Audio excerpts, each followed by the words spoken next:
Hello, everybody. Here once again with Sheila Holm, and we're going to be talking about lots of stuff. You don't want to miss this show. We've talked about Albert Pike in the past. Albert Pike predicted World War One, II, and III, and looks like we're in World War III according to his predictions. So we're going to talk about that and a bunch of other stuff. Sheila, thanks for joining us once again. It's great to be with you. I was just watching one of your shorts with a guy named Daniel. So if we have time to insert something to encourage Daniel and let him know what's happening, something about the permits, so we can squeeze that in wherever you want to squeeze that in. Okay, that sounds good. So you sent me some posts that we'll play them and then we'll talk about it. Donald Trump back when he was a young man. Very interesting one. We'll play that one first, and then we'll get a little discussion on that. So here it is, Donald Trump back in the day. This is on your X account, Nation Restoration. Mm-hmm. The Iranian situation is a case in point. That they hold our hostages is just absolutely and totally ridiculous. That this country sits back and allows a country such as Iran to hold our hostages, to my way of thinking, is a horror. And I don't think they'd do it with other countries. I honestly don't think they'd do it with other countries. Obviously, you're advocating that we should have gone in there with troops, etc., and brought our boys out. I absolutely feel that, yes. I don't think there's any question, and there's no question in my mind. Wow. Very strong all the way back then, back in the day. He was a young man, but he was speaking the truth and, had an idea of the way things should be in the world. So what are your thoughts on that one? I think he was only 30 years old. That was with Rona Barrett. And I've seen it so many times, and each time it has more significance because we've never handled this. No one ever handled it. And after that, it was with Oprah, and he was interviewed, and he said, if nobody else handles it, I guess I'd be willing to get involved and handle it, but I'm not trying to be the one to handle it. But somebody's got to handle it. And it never got handled. And everybody thinks that it's so frustrating for our military, but our military is encouraged. We were the only ones to cover. And do you know what just came out this week? And they thought it was an executive order. Remember that summons we did with the military accountability letter back in September, and we were the only ones who covered it? Right. Do you know people think it's now an executive order, and they're asking, what's this about the Western Kingdom? What's this about His Excellency, the President of the United States? And I said, he was just in England and he brought all those titles away from them, and the people are trying to give them to him, but he brought the titles back. We have never, the President of the United States was His Excellency, the President of the United States, as the ruler of England. King, queen, the whole time since the 1700s. It's never changed. He just went and corrected it and is talking about the state of Israel. Remember, it was all after that trip to England, and we're the only ones that covered that too in thorough detail. And just, it's so exciting to see it all unfold now. And it's not a war. It's not a war. Yeah, definitely. It's a cleanup. It's a cleanup. And here's another one from Dan Scabino. So Smart Traveler Enrollment Program. Tell us about this one. Free service allow U.S. citizens and nationals to enroll their trip abroad so the Department of State can accurately and quickly contact them in case of emergency. What they're doing, they already got 1,750 out, then I had another over 800 that were being helped in getting out. So if you want to get out of the Middle East and get back home, they want you to contact and use this process, the STEP process, in order to get yourself safely out with our assistance. Oh, wow. Very good. So they have an idea what they need to do and create a better system. So it's kind of what we're looking at. So the Trump admin is doing everything within its power to protect Americans. More than 17,500 Americans have since returned home. So let's show this one. Oh, this is that's Caroline Lovett. Yeah. She's briefing with the same thing, and then she said there were another 800 that they got out, but this is us helping them get out, not them doing it. Crushed. Let me get it to that point. Thank you so much, Jacob. Under the leadership of President Donald J. Trump, the rogue Iranian terrorist regime is being absolutely crushed. 47 years of tolerating and enabling the world's leading state sponsor of terrorism are over. Iran's murderous terrorist leaders are paying for their crimes against America, and they are paying in blood.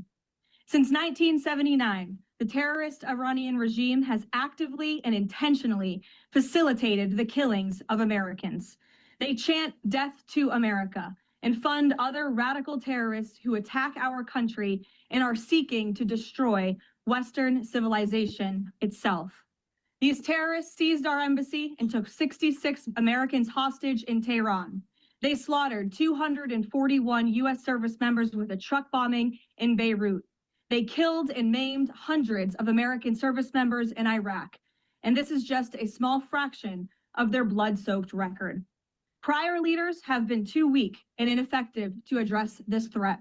Some, like Barack Hussein Obama, even sent pallets of cash that ultimately financed this terrorist crusade against the United States and our people, while signing stupid and naive deals that put Iran on the path of developing nuclear bombs. After years of endless appeasement and empty statements from politicians on both sides of the political aisle in this town, President Trump is finally the man of action. President Trump is holding these monsters accountable and permanently extinguishing their nuclear ambitions. Future generations of Americans will look to this moment as the moment where the specter of a nuclear armed Iran ended. At the beginning of Operation Epic Fury, launched last weekend, President Trump laid out clear objectives to the American people on what the U.S. military seeks to accomplish through these major combat operations. Number one, destroy the regime's deadly ballistic missiles and completely raze their missile industry to the ground. Number two, annihilate the Iranian regime's navy. And so far, we have destroyed more than 20 Iranian ships, including their top submarine last night, using a torpedo for the first time since World War II. There is not a single Iranian ship underway in the Arabian Gulf, Strait of Hormuz, or the Gulf of Oman. Number three, Operation Epic Fury will ensure the regime's terrorist proxies in the region can no longer destabilize the region or the free world and attack our armed forces. And thus far, Iran's proxies are hardly putting up a fight. Number four, this mission will guarantee that Iran can never obtain a nuclear weapon. It's safe to say that thus far, Operation Epic Fury has been a resounding success. American forces have struck more than 2,000 targets, destroying hundreds and hundreds of ballistic missiles, launchers, and drones. As the Department of War said this morning, we expect to have complete and total dominance over Iranian airspace in the coming hours, clearing the skies for our brave warriors to continue achieving these noble and long sought after objectives. There's been a lot of misreporting and intellectual dishonesty from the American media on why President Trump decided to launch this operation. So let me remind you, Operation Midnight Hammer, which took place last June, obliterated Iran's 3 major nuclear sites. Yet the terrorist Iranian regime has remained fully committed to rebuilding its nuclear program. How do we know this? Because Iran has pursued this path of war and violence despite President Trump dispatching 2 of his top and most trusted negotiators to engage in exhaustive and good faith negotiations to try and reach a deal. Now this is all really good because I spent a lot of time in the Middle East, and pretty much all of the terrorist activity over there is funded by Iran, and Iran also funds Hamas, Hezbollah, who are in Central and South America, have been for before I even left the SEAL teams. We knew they were starting to infiltrate over there, so that was over 20 years ago. So there's definitely a reason for us to completely annihilate that regime and replace it. Now, you had some insights on the Persians from the past. Can it give us a little bit insight history-wise? Well, historically, all they want to do is kill anybody that's not of their belief. It's a spiritual war of biblical proportions. That's where we are. And what happened is the Persians were believers in Christ, and the Armenians were considered the first Christians. And the two groups got together, and they're the ones that helped the south to Judah and Benjamin, the two tribes of Israel that weren't taken to Assyria. They were marched off to Babylon. This was back in 587 or 586 BC, right in when those 2 years. And so in that time frame, they didn't take everybody. They only took the wealthy and the productive. What does that sound like? And the rest were left in the desert to die.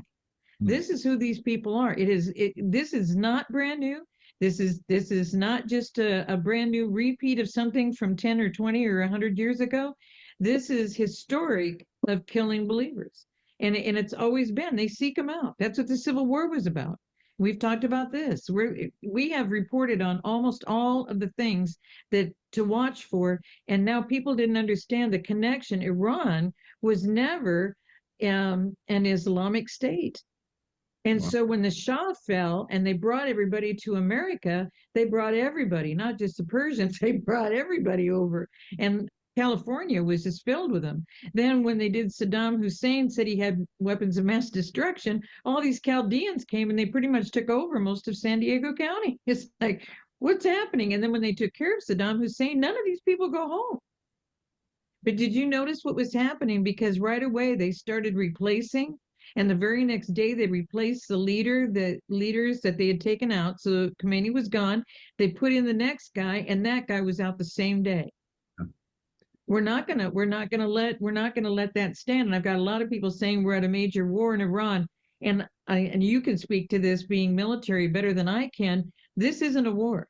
This isn't a plan for a war. This isn't a plan for us going into war. This is the way that I tried to calm people. As I said, picture yourself watching your children play a whack-a-mole game. But you want to rise up over here and kill another 240 soldiers over in Beirut again? True, get you, whack-a-mole. Do you know what I mean? And so it's like the whack-a-mole game is what's going on, is because, guys, they have cells in America. If you think they're just over there in the Middle East, they're not. They're here. They're in Latin America. They're in South America. They were brought before they were born to be born in America, that when they come of age to be activated. I mean, I'm not making this up, am I, Jaco? I mean, this is, every nation's experienced this. Yeah. We'll put this unit over here, we'll put this cell group over here. And when the parents have the children, they know that they're going to be activated when they're 21, but they're fighting for the cause of the Islamic revolution because it's going to be better for you. And then when they started seeing their children come of age and strap on bombs and become a suicide bomber, they weren't quite as happy as they were when it started. Yeah, and when I was in the CIA for 11 years, we were, whack-a-moling the terrorists. We would take one out and somebody would stand up and we would whack him. And it got to the point where no one else would start to stand up again. So that's what we want. So that's what's going to happen with these guys. We're just going to whack them. Somebody stands up, we whack them. And it eventually gets to the point where, as we were seeing overseas in different countries that I went to, once we took out their leadership over and over and over again, their whole system collapsed. And that's what we're going to do with these guys. So 3 grand ayatollahs have declared global jihad against the United States and Israel. So it is on. A top Iranian cleric has issued a fatwa calling for Muslims to avenge the blood of the martyr Ayatollah Khomeini. So 3 very high up Islamic clerics have said, all right, fatwa against all non-Muslims around the world. And even in, let's see if I can find it, even in here in America, we had one of the clerics say that we needed to we need to go after them. So these people are hating the United States. Here it is.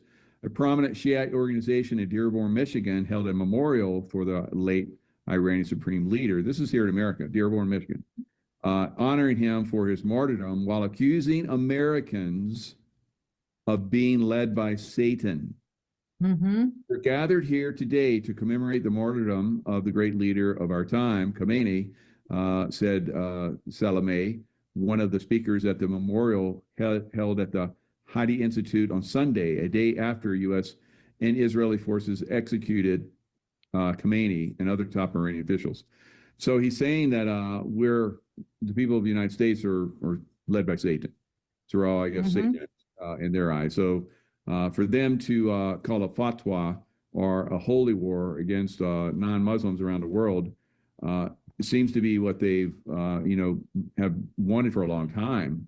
Because I've had Leo Zagami, former Illuminati, who's come on my show and said that they were the Muslims are totally led by people that are Masonic and all kind of crazy stuff. So we It know goes that really deep. It goes really deep. The whole Muhammad jihad, the whole process is against. And here's the humor: they're in the secret societies at the very top. There is an apron where is a Lucifer satanic apron that they wear, and it's gold when they gather in Israel. In the Supreme Court is where the Masonic Global Conference Center is. So Wow. now back to Dearborn, Michigan. I want to share something about Dearborn, Michigan. This is really spelled out in book 5 of the book series, For the Sake of America. And what God had me do was explain the whole thing of Dearborn, because Dearborn, Detroit is the highest population, especially Dearborn, in the United States of Muslims, and we've done nothing about it. Nothing about it. So now let me tell you the history of that. God had me insert this whole thing. You ever heard the name Debbie Dingle? Debbie Dingle sounds familiar. She's in our Congress.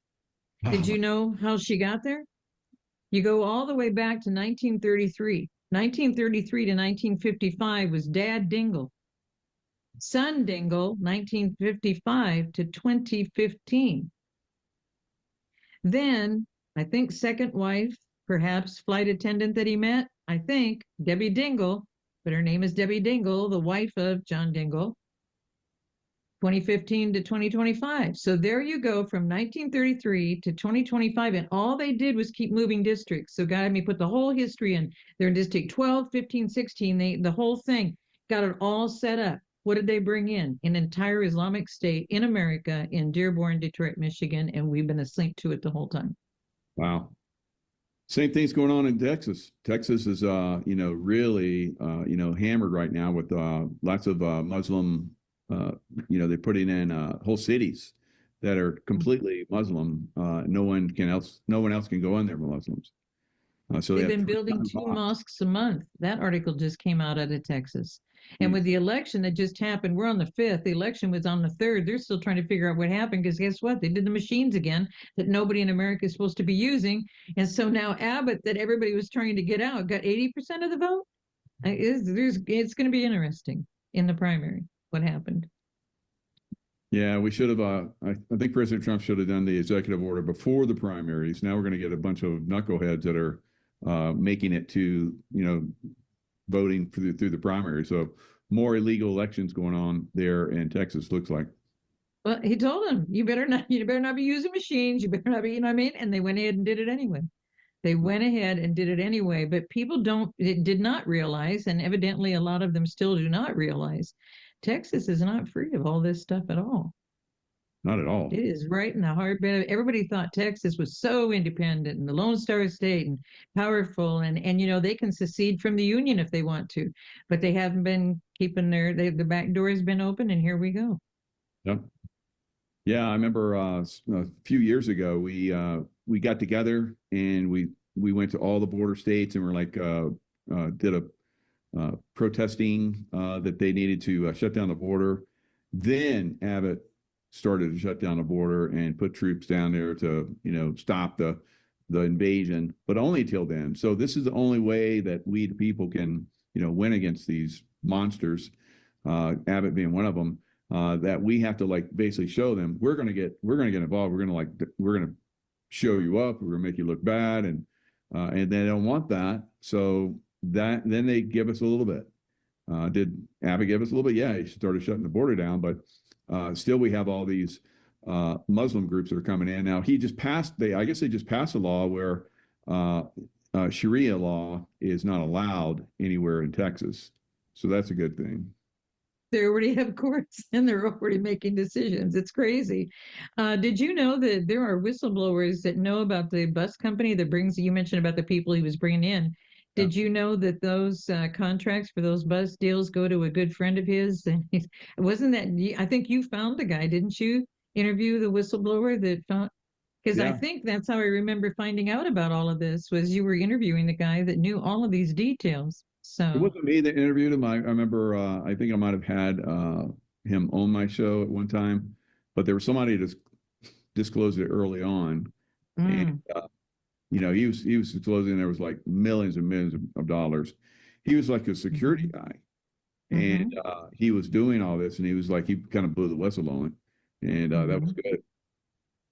And there's something, and this is on my Twitter page. I put the two together. First, I put Kim on, and then I put the one on with President Trump with the B2s and Obama with the pallets of cash. And I don't know if you can find the one with the two pictures on Twitter, but it's pretty funny.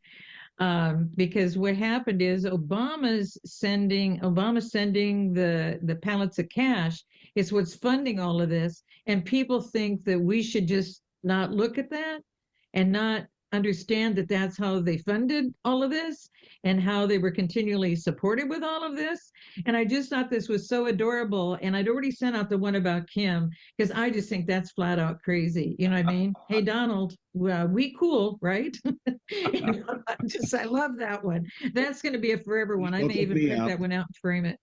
But the one on the left I loved, and so I just slammed them and mashed them together because it's so perfect because people forget what he's already cleaned up and understand what he's trying to clean up now because he's willing to put his name on this. He's willing to fight for this. He's willing to clean this whole thing up. Our guys have been killed because of those pallets of cash repeatedly. And to have this go on almost 50 years it's I want to say unforgivable. I try and forgive everything, but guys, we got to look at history. We can't just think, oh my gosh, now he's causing a problem over the Middle East and they're going to come over and want to kill us, blah, blah, blah, blah, blah. But our Yeah. guys are ready. And here we are. We're getting ready. Well, here's a little motivational clip. Let's play this one.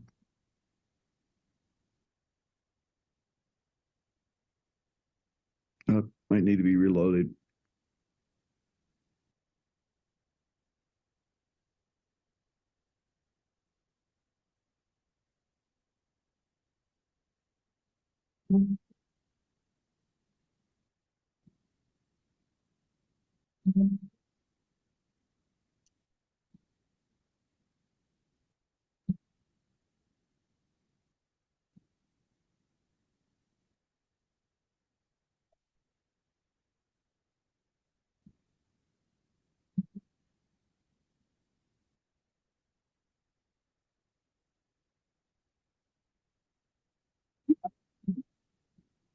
Think twice. I guarantee that they don't have a clue what they think like. I might come across like a rebel. I see life out of the box. So put me in the like start a revolution, break out of it, rewrite the history that you made, take it to new. Every loss is a lesson. That's why I never lose fight. I learn mistakes and I use them. It's my right to tell you how I feel. Whether you don't listen or not, you don't agree with it, then you can listen and watch. Let it peace with it. How do you envision a plot? Taking everything I love and making it work. See, look, it's a work like yours does. When I fall down, I just stand in the mortar. No, not afraid to die.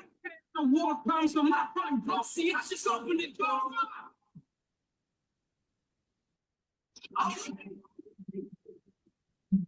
Our guys are ready.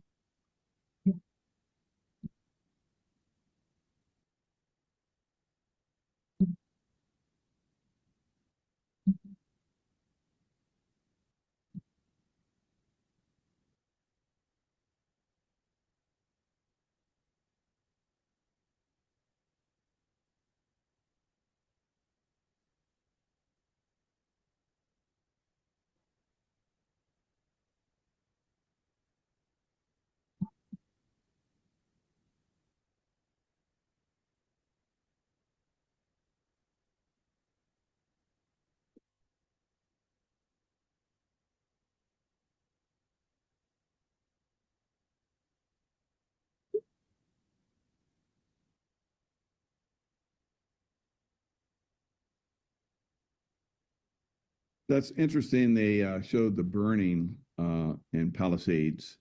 Mm-hmm. Why do you think they included that?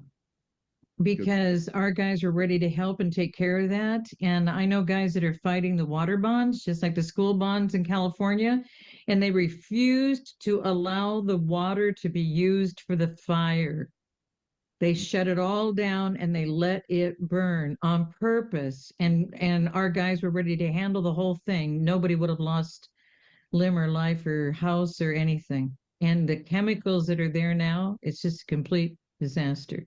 A disaster. And they did it to the people on purpose. And Yeah. our guys are here to defend us and to help us and to make this all work as family.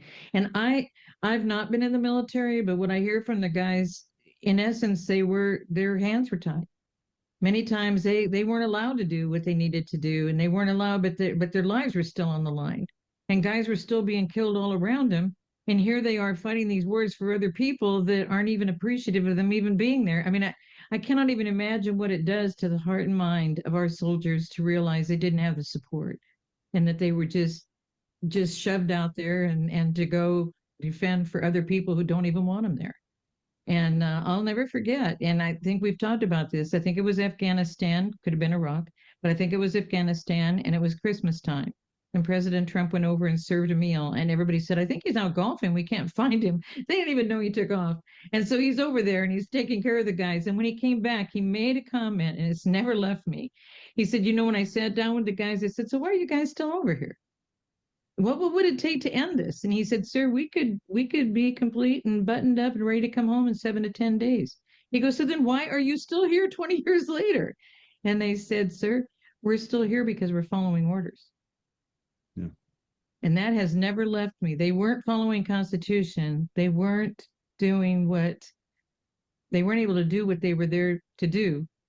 They just had to keep following orders and can stay in this fight. And for what purpose? Protecting the 250% poppy population of poppies. That's not a number of citizens. That's actually poppy for heroin. But anyway. Yeah, you're right. So, I saw that when I was over there. There's a short little video from Dan that he put out today too. Yeah, let me pull that one up. Okay. Yeah, I've talked about that for years. The crazy growth in the drugs during that time frame here in America. The heroin and the codeine crisis and so forth. And then I went back to Vietnam. Same issues in Vietnam. Same thing. Now back then the soldiers were heavily, they had massive drug problems. And they never really addressed that. They did the alcohol problem, but they weren't ready for the drug problem. Same thing with Korea. So Korea, we had massive, heroin use and so forth because of Chinese. And the Brits basically did the same thing to the Chinese. The Chinese did it to us in every one of those wars in Korea, Vietnam, and Afghanistan. So it is. I think China is going to go down as well, and Trump is already working that. So we can talk about that at some other time. But let's look at this. But if you process, if you keep showing up, if you stay patient, stay focused, stay hungry, you'll win. Then you'll look back one day and thank yourself for not quitting when it got tough, for pushing when it hurt, for believing when no one else did. No one said this would be fair or fast, but it will be worth it. Beautiful. You may not think it's fair. You may not think it's fast enough, but it will be worth it because we've got to do this right. We have one chance to get this right. Absolutely. Before we begin, I think I will say a few words about what's going on with respect to our operation in the country of Iran. The United States military, together with the wonderful Israeli partners, continues to totally demolish the enemy far ahead of schedule and at levels that people have never seen before, actually. We're destroying more of Iran's missiles and drone capability every single hour, knocking them out like nobody thought was possible. As soon as they set off a missile, within 4 minutes, the launcher gets hit. They don't know what's happening. But we have the greatest military anywhere in the world. Their Navy is gone. 24 ships in 3 days. That's a lot of ships. Their anti-aircraft weapons are gone. So they have no air force. They have no air defense. All of their airplanes are gone. Their communications are gone. Missiles are gone. Launches are gone. About 60% and 64% respectively. Other than that, they're doing quite well. I said, what's left? But they're tough and they want to fight. And they're calling, they're saying, how do we make a deal? I said, you're being a little bit late. And we want to fight now more than they do. Wow, that's incredible. So the speed with which this is going to be going down is something that could have happened in every one of those other wars. So it will be weeks, maybe less, where this is basically wrapped up. There's always, the possibility of something unforeseen happening, but for the most part, if the American military is given the option to seek and destroy the enemy, there's no military more effective than the U.S. military. And when Trump came into office, remember during Biden's administration, they couldn't get people to join up. There was not enough people that wanted to come in. They had a shortfall of people, and when Trump came in, before he even came in, when everybody knew he was coming in, the numbers increased more than at any time in the volunteer military in history. So when we are given that option, which I've seen with President Trump, we are always victorious in a very, very rapid, very effective scale. Knows what he's doing. People forget. They keep saying it's all about Trump. People forget about the 200 flag officers that were demanding that he get involved and come in 2015. They're forgetting about the ones who knew the strategy. They're forgetting about the guys who were ready to make this happen for generations. They're forgetting about the effort of America to get all this stuff handled, because this is what Jefferson did when he was president. He created the Marines. I think he started the Navy. He created the Marines group and sent them to Tripoli. He said, we've got to take care of the problem over there so it doesn't come here. And nobody's been protecting us from all of this coming here. And that's what he did then. And it's still in the Marine hymn that they went onto the shores of Tripoli. It's just, here we are. Absolutely. All these years later. But remember in 2003, they did a victory thing in San Diego off the coast on one of the aircraft carriers. And Bush was at George W.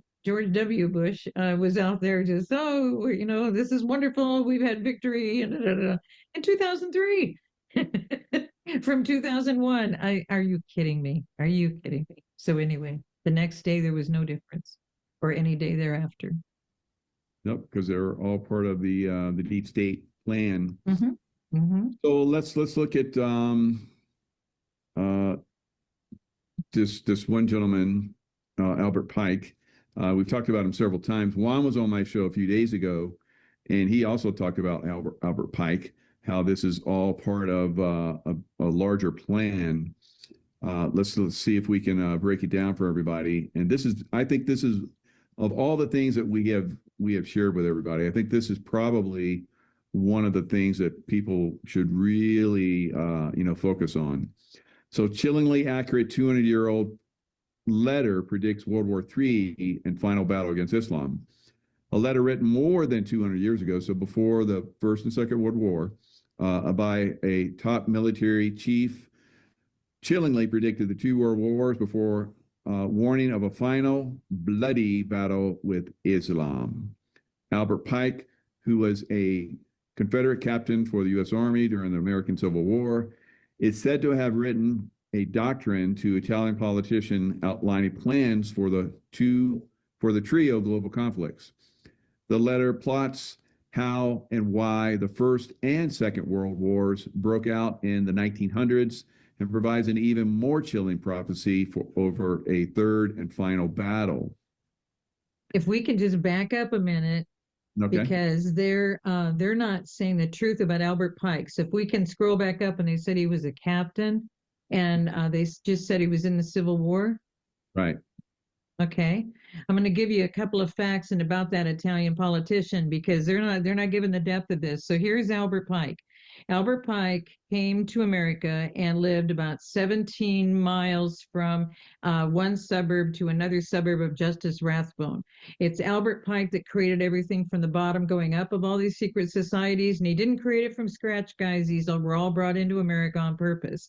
Justice Rathbone started at the top, put together all the orders of knighthood, all the way to the Knights of Pythias. Albert Pike did the Masonic, he did the Shriners, he did the Scottish Rite Temple, the York Rite, the Blue Lodges. He did and then he created the KKK that he thought was so fascinating, and that's where they were lynching and killing people of darker skin. And he was the one that came down to the South in Macon, Georgia, and he was well over 300 pounds. He was well over 6 feet tall, had very statuesque way about him, and offered to come and help the Confederate Army. And the whole thing was a lie. He came in to do that. They made him a brigadier general. He wasn't a captain. He was titled a brigadier general. They put him in charge of going out and taking care of the matters for the Confederate Army. Nobody knew that he was out there scalping Native American Indians. That's how all this started. It was all through Albert Pike going out and scalping them, and they've already been forced out of their homes and off their land, guys. So this is later. So he's out there doing all of this, and when Jefferson Davis, the president of the Confederacy, found out, he sent a letter out, and he said, I want this man arrested, and I want him brought back to be jailed. And so word, of course, got to him because, again, guys, all these people were connected at the top and controlling all of this. Even our Civil War process was not free of people wanting to kill believers. And so they went out and got him, and he immediately, because he found out, rushed a resignation letter to President Jefferson Davis, because the resignation letter got there before they brought Albert Pike back to Macon, Georgia. Albert Pike was just let go with no other thing added to it. So that's when he created the KKK, and the KKK he ran as the Grand Master for the next 12 years until he died.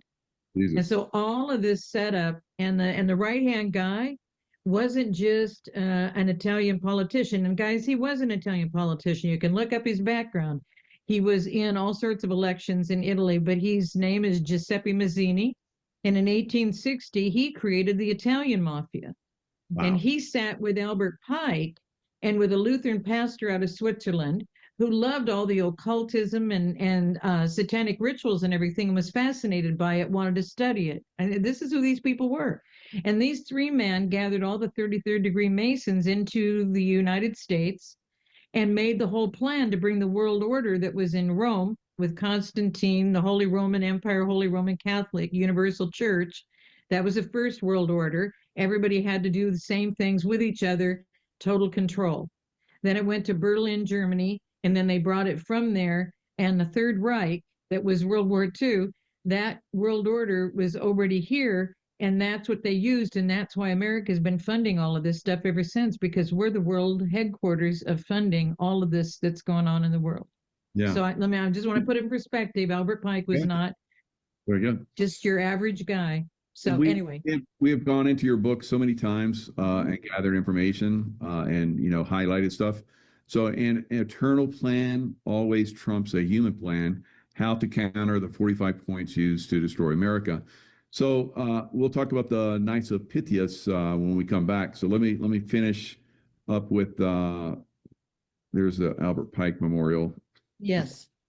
Did you know they took it down in D.C.? They took his thing down. Yeah, when they had the what's that one black group? The Antifa and Black Lives Matter. They tore it down, and I got so many hate letters when they said, Sheila, President Trump's putting it back up.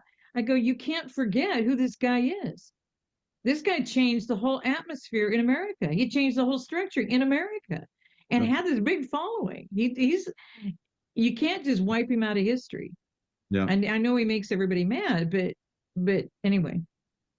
So it goes on to talk about how the document allegedly suggested World War I. Of course, they're, downgrading this because this is Express UK, paper rag. But anyway, they give us a little bit of truth in here. You always have to look at everything and gather the truth. And like you just pointed out, They said he was an army captain in the war. It's like, no, he was a brigadier general for the Confederates. Yes. So that makes a big difference. The document, scalping Native Americans. Yeah, big difference. So Do you see this about the czars in Russia? Did you know why they did that? Russia was Christian. It was a believing country. And the czars, Tsar Nicholas, that's the Romanov family that they took, they captured, they did a coup. They captured him and his whole family, held him from, I think it was February in the winter, and then I believe it was in July, lined them all up and executed them, because you have to get rid of the whole family. That's their whole belief system. And then between Lenin and Stalin, I think it was by the time it got to Stalin, he was killing millions of millions of believers in Russia, and nobody was doing anything about it. And FDR said he liked how he structured his country where everyone had what they needed when they needed it, which is socialism, communism, where you stand in line to get the bread to go and get it when you need it. I mean, so the czars, people didn't understand who the czars were, but it's not who Obama used them as in his two terms. These were czars who were actually believers separate from other structures in the world. And then they came in and killed them. And to this day, I've talked to people coming here to try and tell us the truth. And did you know it's always been 80 to 90% in Russia believers? They just can't say it out publicly. But that's what the numbers are to this day. Wow. So he goes on to talk about how World War I was planned. Now, this is decades before World War I, was planned to overthrow the czars in Russia and make the country a communist stronghold. The Second World War was sparked as a catalyst to destroy Nazism, according to the letter. So communism could take over wearier governments, because Europe is basically communist. For a sovereign state of Israel to be also set up in Palestine, which to happen. Mr. Pike warned of a third war, which the most bloody of all of them. And goes on to feature heavily. He's talked about Satan. And of course, we know that Pike was a Luciferian. Mr. Pike is said to have written, according to Miss Carr's book, the First World War must be brought about in order to permit the Illuminati to overthrow the power of the czars in Russia and of making that country a fortress of atheistic communism. So that Luciferianism could reign. That's what the communists are, and that's what FDR was, a communist. It was reportedly sent by Pike, a Freemason, to Italian politician, like you talked about, Giuseppe Mazzini, and was dated August 15, 1871, the same year that America basically lost its republic and became a corporation. Now, 1871 is also when they brought the world order to Charleston, South Carolina, because there's a big break. I don't know how, I don't surf or anything, but there's a big breaker area, a rock area out to the side of the coast right by Charleston. And that's where they could bring things in, just like Kennebunkport, where they bring people in and you don't know who's here, but they never get documented. They just come in and control us. They're doing the same thing. They have done the same thing in Charleston, South Carolina since 1871. And nobody really understood in America that that's when the world order was moved here on purpose to get everything that we were, and that's, they put us under the International Monetary Fund in this whole process. We've always been under England, but that solidified us for financial, globally, to be stuck. Yeah. And that really makes sense. I mean, I'm from Columbia and I love Charleston, but there's a lot of problems there in the past. Slave trade was right out of Charleston. During the Revolutionary War, surprisingly, they had a massive army there in Charleston, and the generals surrendered to the British without almost a fight at all. So, yeah. And then, we have the Civil War, where it was started in Charleston, South Carolina. So there's a lot of problems in Charleston, South Carolina that goes back a long way. So the letter goes on to talk about the Third World War must be fomented by taking advantage of the differences caused by the agentur of the Illuminati between the political Zionists and the leaders of the Islamic world. The war must be conducted in such a way that Islam, the Muslim Arabic world, and political Zionism, the state of Israel, mutually destroy each other. Meanwhile, the other nations, once more divided on this issue, will be constrained to fight to the point of complete physical, moral, spiritual, and economical exhaustion. So that's their plan. That was their plan for all the three world wars. So they're trying to push us into the Third World War now. Did Juan leave it at the Third World War? Or did he talk about the Fourth World War when you guys were talking? It's the Fourth World War because he said between communism, us just collapsing, Union, that was the Third World War, and now we're in the Fourth World War. That's his say. Yeah, because it's been there, done that. We never got the things handled. We were destroyed without realizing it. We were brought down without hearing a shot. The mechanism of this is so pervasive of how they've planned this and how they have restructured America to accept it. That's what the programming has done. And that's why when the people say, I don't know why we aren't doing this or why we aren't doing that, the deprogramming is taking a long time because it's all about the souls that are at stake. So many people don't have a chance because they believed the deceivers. So until they understand you were deceived, come out of it, because they won't know how to help themselves through this. And that's what we're focused on, is deprogramming as many people as possible. Yeah, and I think we're pretty close. We're doing great, I think. Yeah. But see what they do? You see that little 3 on the triangle? It's friendship, it's charity, and it's benevolence. Not really. Not at all.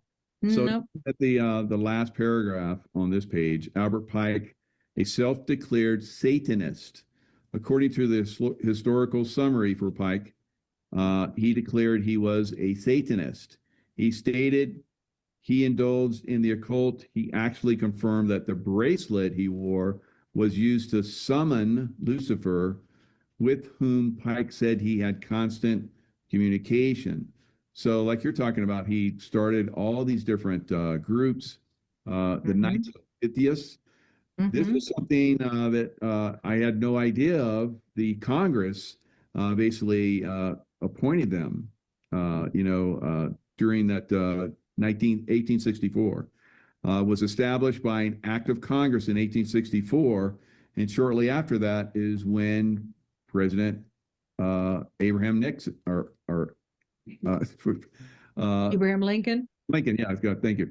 So basically, he was killed within a short period of time after that. Now, the FBI, who you've had great dealings with, built their little office building right down the block from where Abraham Lincoln was assassinated. Very interesting. That 2-block building had the same address, the 914 East Street Northwest. That's where the first castle lodged. All their lodges around the country are castles. You can look up in any state, where's the castle? I think we talked about this when I took people on a tour. I said, I don't want to go alone, so if anyone want to go with me. I think we had like 7 people with me after Doug Billings' event. This is June of 23, and we drove up to Springfield, Missouri to see the biggest one. It's a granite one, and it's huge. And when we got there and looked at the significance of it, it's unbelievable. But one of the women was from Wisconsin, and she said, "Whoa!" She said, "I don't think there's anything like this in Wisconsin." And when she got home, there's a castle within 3.5 miles of her house. She had no idea. She had no idea that could even possibly happen in America, but they're everywhere. And if you just do KOP also, they've now, all my reference sections in my books have knightsofpythias.com are all the .orgs and all that kind of stuff for their organization. And you know what they did? They broke it down. Instead of Knights of Pythias, it's KOP, and they're not allowing anyone to go to the original sites. But here's what our guys did. The Act of Congress funded them. They're funded by an Act of Congress. What else happened? They're given land grants in every state to build these big castles. What else happened? They give them blocks of those towns in order to put up all these organizations. What's there? It's military armory. It's the National Guard armory. It's the Boys and Girls Club. This is true of almost every one of the castles that I've been to. And then you come around and it's a ball field, it's a daycare center, it's a, you know what I mean? Why is this part of a Knights of Pythias castle? Then it's Evangel University. What is Evangel University? The seminary to Assemblies of God. What is Assemblies of God? It's all under Knights of Pythias.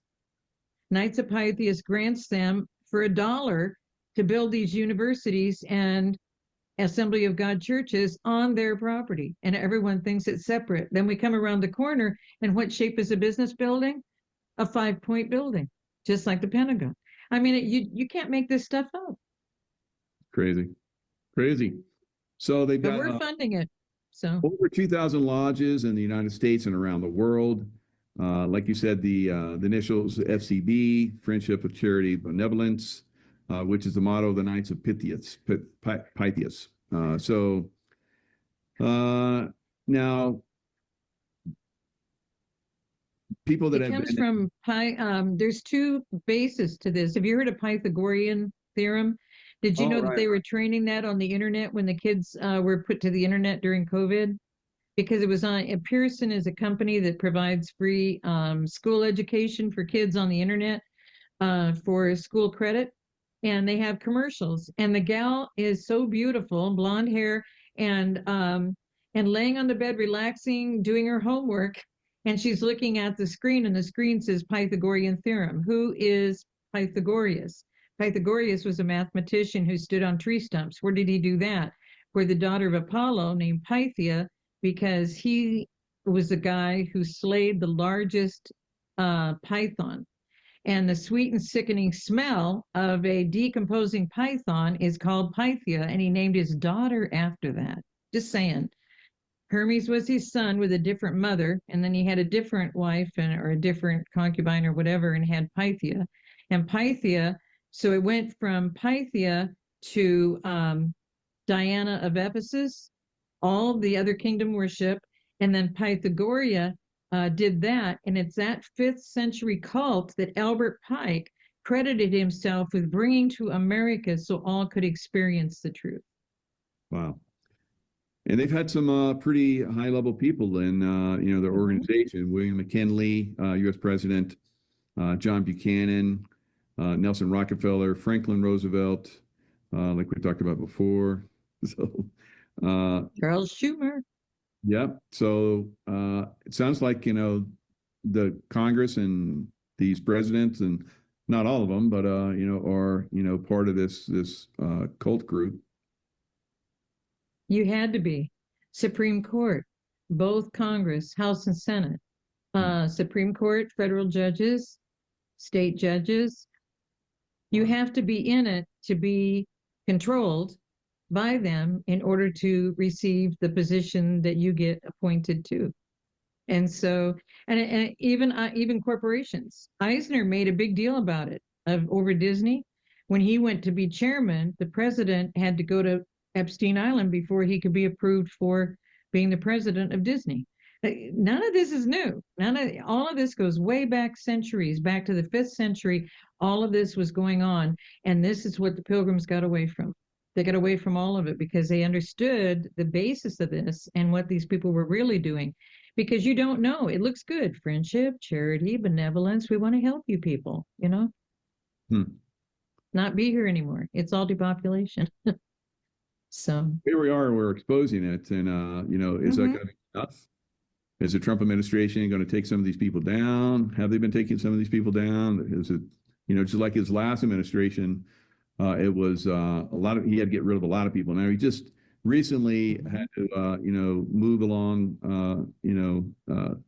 Noam, who I guess was a little bit out of line because she came up with the idea that she was going to spend $250,000 on commercials for herself to promote herself. Whoa. That's really what President Trump wanted to move her on for. Of course, Congress was, they're basically outlining how, those people that were killed in Minneapolis, they talked about that. And I talked about her affair with Lewandowski while her husband was sitting in the audience, I guess. So, they basically raked her over the coals. And then President Trump's like, oh, we're going to move you over here, and we're going to put somebody else in your place. And now the Democrats had said, because they're, I guess, withholding money still, if you replace Noam, then we'll pass, the bill or whatever and send money out. And now they're saying today that nope, we still refuse. So Absolutely. If you do this, we'll do this. Yeah. It's crazy. Amazing. No, I did not know about that. That's amazing. yeah, She's been an interesting study. yeah, She's been an interesting study. And she's been dealing with all of this. The one that I am finding to be absolutely amazing is Tulsi Gabbard. Tulsi Gabbard doesn't make it about herself. I mean, when they did that whole thing in Fulton County, she was completely in black baseball cap, stood around the corner, just was observing everything to make sure it was handled properly, but never said a word, she's not press oriented. And I'm grateful the cabinet is more transparent. I'm very, very grateful because we haven't had transparency before. I'm grateful the president is being so transparent. He's explaining every executive order, but we have to now go to the states and clean that up. But he's being transparent. The cabinet's being transparent. What he's doing over there, did we hear anything about Afghanistan or anything about what was happening in Iraq over all these years after bomb it back in 2001 and 2 and 3? You know what I mean? And then nobody knew that we went back and rebuilt the whole thing. It's just what we do. Bomb, Bosnia, bomb, Serbia, bomb. All I heard were country names. And then guess what? We're going back and rebuilding them through what? We're giving the 75% to NATO, and we're the only ones not benefiting. Everybody else on the NATO list is getting rebuilt, and we're paying for it. So anyway, I think we're headed on a really, really good tack now, though. I really do. And this Iranian thing has been very emotional for a long time because it all started when we found out that they took our people captive, and then they were killing, like she said, 241 with the Beirut bombing, and then nobody's talking about Yemen. Remember when they blew up that ship, ruined the ship, and killed our guys in the middle of the night? The things that they have done, they've never paid a price for, just like the elites. They've never paid a price. And now all of a sudden in this generation, that's why they're so angry, is that you didn't kill them for it. You didn't put ankle bracelets and boots on those people for it, Now you're doing it to us. I'm enjoying the process.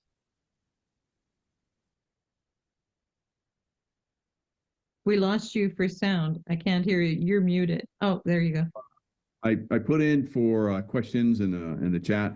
So anyone listening, if you didn't get that, then you can put a question in the chat, put it in caps so I can see it, and then we'll ask get some questions in here.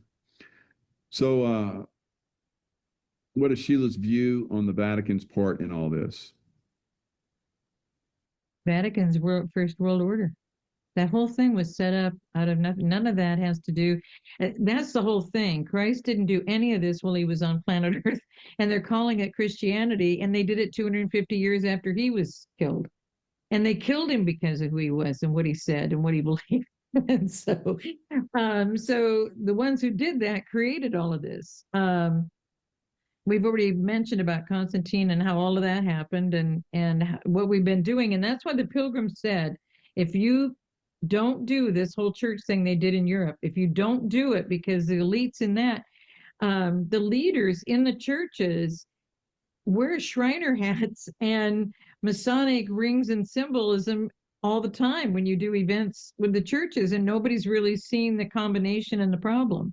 But it's all one and the same, because it's all the other kingdom. The oaths that are taken to other gods and other entities and other world leaders. Frederick of Prussia was the leader of the first world order structure, and Frederick of Prussia is in the oaths. Ahura Mazda is the ancient religion of Iran, is in the oaths. Isis, Allah, they're all in the oaths. But Americans didn't have any idea. People didn't have any, what is. So you take the oath that one night and that's it. You don't know the names, and you say it with a bunch of other guys taking the same oath, and that's it. And you don't even know what you did. And so that's why there is a renouncing prayer of any of you that are concerned, but do not do it unless you have at least 2 outside witnesses with you, because you'll get choking experiences, strangulation experiences, etc. Because those oaths have power. And even if you didn't take the oath, if a family member took the oath, do the renouncing prayer. But make sure you have two independent witnesses and stop after every paragraph and check yourselves out. Because, guys, there's stuff in those oaths that nobody understood because they didn't know what the terms meant. It's just like what we're going through now. We're going through AI terms that are messing things up. And I don't know, did I tell you there was a bunch of chatter about, Sheila's wrong. You don't have to be natural born and having your parents be born in America. You just have to be born in America to become president. It's just like, come in, have your baby in America, and then that baby gets to be president. So they were saying I was wrong about Marco Rubio. And I said, well, I need you to tell me how you think I was wrong. And do you know that it was on an interview with three military guys, Slacker Alpha, Slacker 82 Alpha. They're all three from the military and they served together. And the one guy pulled it up on Grok and he gave the definition of our Constitution from Grok that completely changes everything about the meaning of the terminology that our forefathers put in the Constitution to protect us. And that is that you can't let anchor babies, people who come and have a baby, and then in 21 years they get activated. That's what happened in England. Are you guys seeing anything strange in England? The people in England are shocked because these people were so quiet and the families were so nice. And now all of a sudden their sons have all joined together and now they're in control of whole communities. And how did this happen? It was pre-planned, just like what you were saying, Michael, when you read all of those examples, and it was a pre-planned before World War I. It was pre-planned before World War II. And not just Schumer and not just President FDR. Did you know that Schumer and Anthony Weiner are the only two living people that were named on the Knights of Pythias? The rest are all on the memorial pages. FDR is on the memorial page. But when you go to his Southern White House that's got a Liberty Bell by the pool, and the pool is shaped in a Liberty Bell, and they've got a big stone right in front of the house he stayed in. They've got his car memorialized there. It's a beautiful car. And they got all this going on. And here's this big plaque. They only mention Masonic. That's all they mention. They don't mention Shriner. They don't mention all the layers of the knighthood. You have to go through all of this and keep being approved and keep doing whatever they want you to do to get all the way to the top to Knights of Pythias. And then they know you can't change, because by then it's death not only to you, but to your entire family, just like they did to the czars of Russia. And that's why Woodrow Wilson said, for the sake of saving my own family, I've sacrificed my whole nation. That none of this is new. This goes all, and all of our guys had to be in that society. That's why it shocked him so much when Trump got through the system. Mm-hmm. So do you think is Bondi doing a good job? I think Bondi's okay. There's problems around Bondi that she's got people in the system that are in those positions around her that are blocking. Yeah. Now, when Jeffrey Epstein, in his first trial, and he was in Florida, had to go to jail for the weekend or something like that. Now, Bondi, was she Attorney General during that time frame in Florida? Do you know? She was an attorney there. I don't know the years that she was an attorney general in Florida, but they're blaming her for Epstein getting through. And what you guys need to understand is there was only one witness to speak against Epstein, and that was President Trump. Only one came forward. You can't win a case with one witness. Turned, and it might have been during that time frame. Yeah. Maybe. Yep. He was involved in some of the stuff that he was because I think he turned, and then from that on, so like how many years, 4 or 5, whatever years before they threw him in penitentiary in New York, and he suicided himself? No, but I think he turned and he started giving the information from that point on. That's my thoughts. Well, our Q team, I think you've got it right on the button. I do, because he was helping at the same time controlling and manipulating. So he's getting them involved, getting them doing what they're doing. And then because it's global, you're only hearing about Norway and Prince Andrew and stuff like that. I can't wait till the second batch comes out, because all of Congress was going in there searching for their own names and their connections. And isn't it going to be great? Because they're not saying anything. So it's like, okay, my name didn't show up, so I think I'll just be quiet. I really hope, my hope is that when the second batch comes out, their names are everywhere in it. And they decided not to tell Americans a single thing about it. because you cannot be in these positions unless you're compromised. And when they did the entire search, and I think I've mentioned this before, but when they did the entire search, this would have been back in 2015 when they were talking to President Trump and the 200 generals who were working on this whole thing. They did a complete search of everybody in Congress. The only one that was clean, there was only one, and that was Jeff Sessions. Everybody thought it was Chuck Grassley, and now they're finding out he's a 33rd, at least in the Masonic. We don't know about Shriners and stuff. I mean, I don't know. Other people may know, but there was nobody who was completely clean and not compromised other than Jeff Sessions. Yeah. And I don't know his title, but he's some kind of a title because he's a judge down at Gitmo because he keeps coming back with a tan, and everybody's like, how did Jeff Sessions get a tan? Because he's not, So anyway. Another question is there an event that you're looking for now in particular? Maybe some kind of event that's going to make things, I don't know, more worse, or maybe like a 9/11 event or something like that. Do you see any events like that coming? I think our guys are on top of this. I really do think our guys are on top of this. The whack-a-mole game, we're in control. And that's why President Trump is so adorable. And that's why I sent out the Abu Ghraib thing again, where the comedian, this is on my Twitter page, this is like a week ago. And when they started all of this on that weekend, and this comedian is so funny because he can get President Trump's voice down. And remember, he said he died like a dog. Can't do it. I thought I could do it. I got myself ready, Jaco. I'm sorry I didn't quite do Trump, but he's like, he died like a dog, and he cried. He cried like a baby. And the guy had it down. It was just so funny, and I sent it because people are forgetting, because President Trump told these guys, not right now. You heard him in the message now. Now they want to make a deal. Because now they've lost their ships, they've lost their drones, they've lost their missiles, they've lost their launchers, and now they want to make a deal. And he said it's a little bit too late to make a deal. They want to make a deal so they can rebuild it. Okay, yeah. We're peaceful and we won't do this anymore. And of course they're going to rebuild it, and Trump will be gone. You won't have anybody with cojones that President Trump has to knock the hell out of them. So yeah, we have to finish them. And Cuba's coming, Mexico's coming. Like we talked about, China's coming soon. Now, another question, there's a lot of people throwing a lot of questions there, really good ones. Okay. Do you think NATO and the UN will be gone within 10 years? Sooner, I agree. Sooner. It happened at Davos, guys. NATO was replaced, and so was UN by the Board of Peace, and nobody got it. I heard him on the microphone, and he was getting us out of the WHO, out of the WEF, out of all of this. And then when he brought out the Peace Board, Carolyn Levitt is confirming everybody. They're all signing the Peace Board's finalized, which was all set up in advance. It was so beautiful. It all happened so quick. The backdrop came down, and here's the Peace Board behind him. So all these shots on all the social media and the mainstream media were all Peace Board was everywhere. And then Carolyn Levitt leaves the stage, and then the president goes and shakes hands with each of them and thanks them for committing themselves and their nation for peace. And he goes off, and the whole thing's over. And it's like, so what happened about NATO and what happened about UN? They're kind of not necessary. But let's go back a little bit. And I've mentioned this before. This was back in somewhere around 2007, 2008, when they were remodeling the UN building in New York.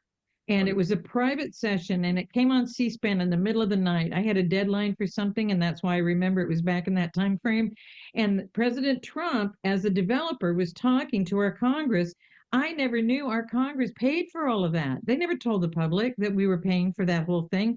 And it was millions and millions over already, and they hadn't even approved the final plans of an Italian architect. Why do we have to go get an Italian architect and pay him? And every time they make the changes, it's another $600,000. And I'm sitting there adding it up like 600,000. Yeah. And he's telling him you're going to be 15, 16 million over. And that's exactly where they were. And they still weren't finished. Do you know what I mean? And so he said, this is what I think we should do. That building has a lot of worth where it's positioned in New York City. I think we should sell it to a developer and let them do the right thing with it. I think you should take that money from that sale and put the UN offshore. Why? That way, no dignitaries are coming in with all their entourages and having full immunity in America to commit whatever crimes they want and do whatever they want and bring their people in and do what they do to our citizens. It all has to change, and nobody would listen. Nobody would listen. And then it was like a couple, 3 months later that he came into Congress itself and testified again. And they didn't care. They still built it all. But just like the WHO, just like the CERN, they have, and just like the World Conference Center of the Masonic and the Supreme Court in Israel, they've got the snake wall. You know how all the tiles and everything make like the snake eyes looking right at you? Oh, wow. They've got the same thing in the UN. We're paying for all of this. And now, do you know what President Trump said? And I'm still trying to find the documentation for it. He came out, not just once, he came out twice and said, did you guys know that Lucius Trust owns that UN building? Like, how the heck did that happen when Congress paid for it? But again, we're paying for all these people. And Alice Bailey, who set up that, also spoke to Lucifer with her bracelet and was given the directions on how to change our school system within a 100-year plan from 1901 to 2001. So, and that's headquartered, and the books are printed in the UN in New York. We never did anything about it. And now, from all of that money, Lucius Trust owns the UN building. So if anybody has information on that, just let me know. The old Lucifer Trust. So NATO, it's very interesting because you have you have all of the countries along the Gulf, Oman, Kuwait, Saudi Arabia. They're all like they're not split. They're very focused on taking Iran out. Mm-hmm. But the other Muslim countries like the UK, France, and Spain, they're divided. They don't want to get involved. So. Mm-hmm. I saw that in a funny thing today, but that's true, right? And like we were just talking about, Starmer has been going to mosques and saying that the UK government had nothing to do with this. Wow, the apology tour, So they're giving it over to the Muslims. They're committed. They've already made the deal behind the scenes. That's what that means. But what happened with this Dubai, where they said the Iranian Revolutionary Guard went over and took out a 6-star, the only 6-star hotel in the world in Dubai? Did you see that? It was burned to the ground. I didn't see that. Wow. Huh. That was happening right after the first strike, before the second strike, I believe. Well, they hit the Burj, but that seemed like it was a fake thing because it was. First floor. Maybe they're just trying to get people stirred up. And they said they hit they have a mall there. There are people that were there. There's like that wasn't hit. So there seems to be a little misinformation, disinformation. This is normally what happens in these conflicts. One side tries to get the people involved or something. I don't know. Mm-hmm. Yeah, so I've been trying to find. I can't find anything else on it. Yeah. Yes, definitely. And so let's see what else we got. So there was a Marine today that was at some meeting that Congress is having, and he stood up and he was in uniform. I don't know if he's current Marine or if he's retired Marine with his uniform, full uniform. So he gets up and says that American military members don't want to fight for Israel. So they're like, okay, you got to go. So they're trying to haul him out, and I guess he's holding on to this door jam, and the door shuts, and I guess he got his hand broken. But have you seen anything about that guy? No. Didn't see that. For me, having been military, I'm like, if that guy is in the military, he's going to the brig. He would be demoted because it looked like he had 3 chevrons. So I don't know, sergeant or something, but probably demoted, and then maybe less than honorable discharge. So, when you're in the military, like you talked about, all those guys, all of us that were over there fighting, even though this is BS, we could have this war over within a week. And, you just have to follow orders because that's the way the military is designed. That's the way we're, programmed. So Mhm. you, and for good reason, a lot of times, because you're up against some really heavy hitters. You got to like stay focused. When I was in SEAL teams, I never had any problems with any other president. We did our thing, and regardless of what the administration was, we're always very professional, and we always carried out our duties to the utmost. And a lot of times we came up with ideas for missions to take down the enemy, just like when I did combat action with SEAL Team 6 in Panama. We would come up with our own ideas of how we could take down different groups and so forth, and they gave us a green light to do that. So that was obviously Ronald Reagan. So that was a perfect time frame. But even when Clinton was there, although I'm not a fan of Clinton, never was, I still we did our thing. There was never a conflict. So I don't see how any military member like this gentleman evidently did, would stand up and protest. Because you can always say, okay, I don't agree with this, because a lot of people did this in Vietnam, conscientious dissenters, and they were like, okay, you don't want to fight, you're out. So you don't get an honorable discharge, but you get a little bit less than honorable discharge. But yeah, you can leave. So that guy, if he's still in the military, could do that. So standing up in front of a group like that and yelling and screaming it's very unpatriotic. It's very unmilitary. It's against the American public, because the American public, for the most part, elected Donald Trump. So that's my thoughts on that. That's absolutely true, because he didn't make an appointment. He didn't schedule it. He didn't, even though it's the people's house, there's still protocols and decorum for the assembly. So somebody's asking, I don't know if they're being funny, but who are the Knights of the Maccabees? You know anything about that? Maccabees were back. I mean, that's in ancient history. The Maccabees, they're supposedly credited with forming the first menorahs. They're there were a group of Maccabees, and there's books of the Maccabees that were pulled from the Bible, but I haven't been given anything on that. So, but they do exist. They did exist. Yep. So there's a question: why would Trump endorse Greg Abbott? When did he do that?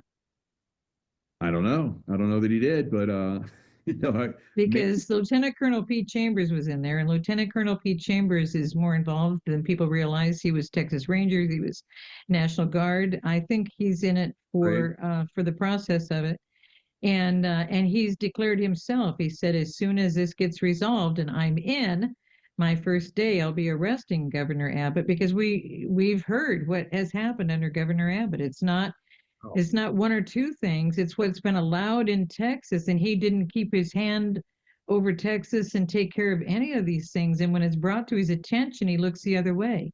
So, and now that machines were used in the primary on, would have been on the 3rd, was the 3rd on Tuesday, normally election on Tuesday. Yep, 3rd was Tuesday, and there you go.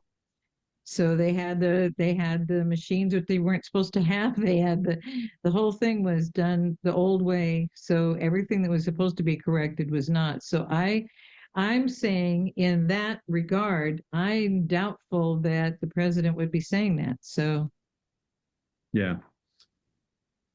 So what y'all think about Kash Patel? What are your thoughts on Kash Patel? Kash Patel's on it. I agree. And you're not going to know when the raid's going to happen if they're headed your way. Right. So Kash Patel, yeah, I think he's good. I think he's straight up. Now he's a no nonsense guy. Personally, he's a no nonsense guy. I mean, every move he makes, everything he's been on Reawaken tour with us a lot.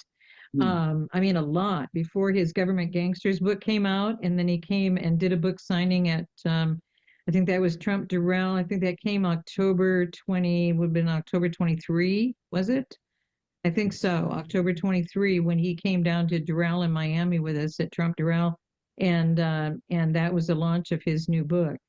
And they had a book table right in front of the stage so that he didn't miss anything, because he's one of these guys that doesn't want to miss what's going on. And Laura spoke, and Eric spoke, and it was a very powerful event. And that's when he launched his Government Gangsters book, I believe.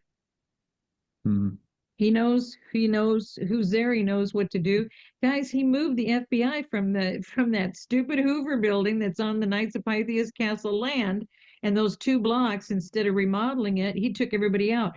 What people may not know, and this is not a secret, that whole building's been empty since Yeah. 21.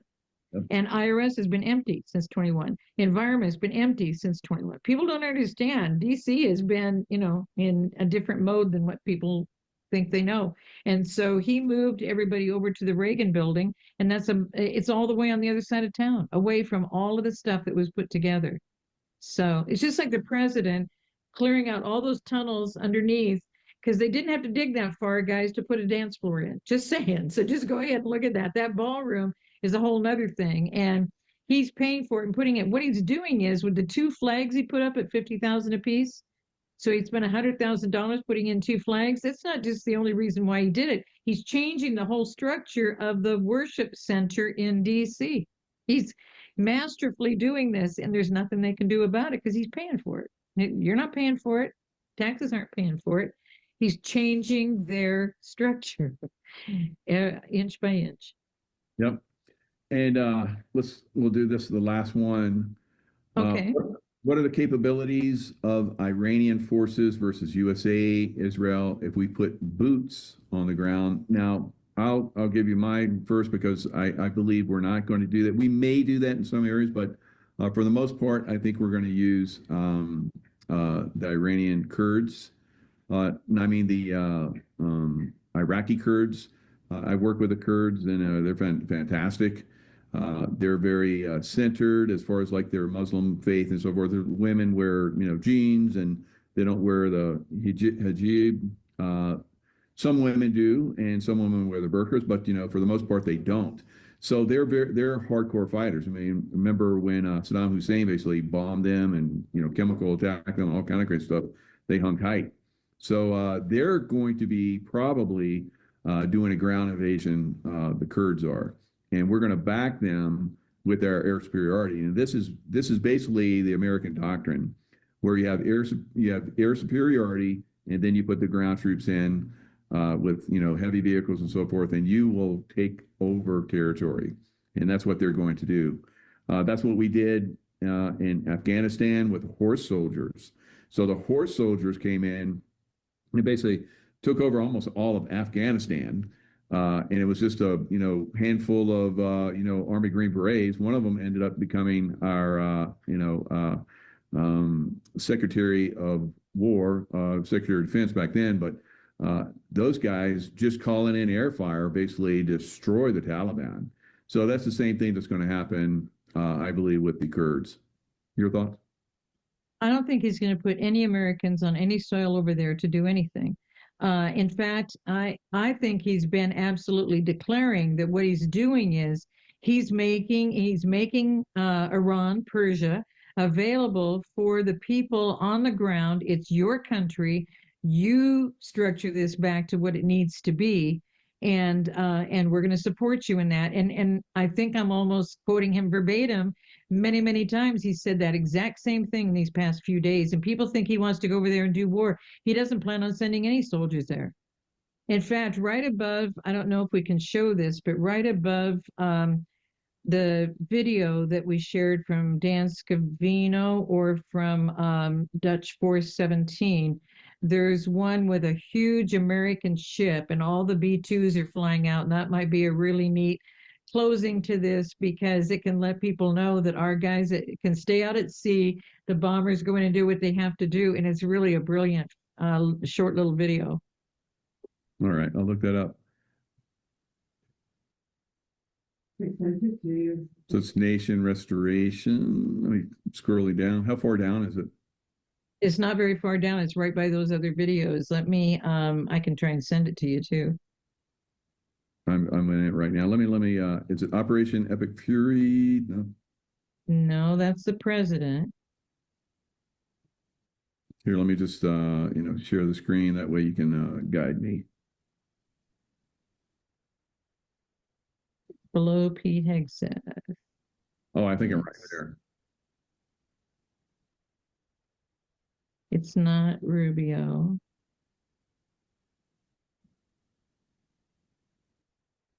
There was one up there. Let me see.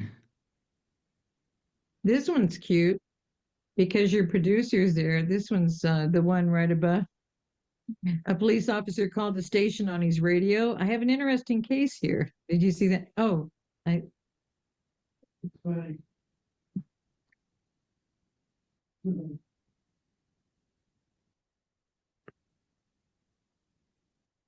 So I'm going back up to the top. So let me scroll Yeah, back. so it's I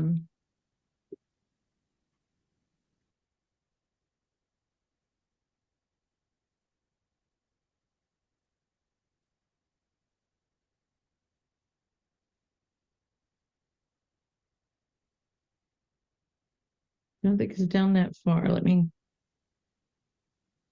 No, because it's right now where it was coming on. Let me see here.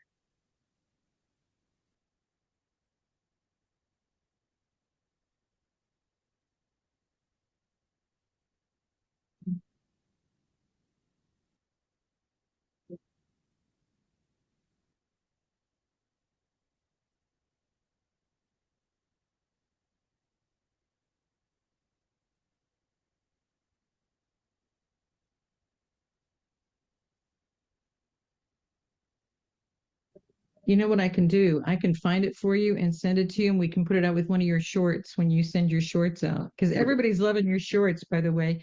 I saw one of them, and then I think there were like 4 of them last time, and I didn't see the others. Yeah. Those shorts are really good. All right. So how can people reach you, Sheila? Hisbest.org.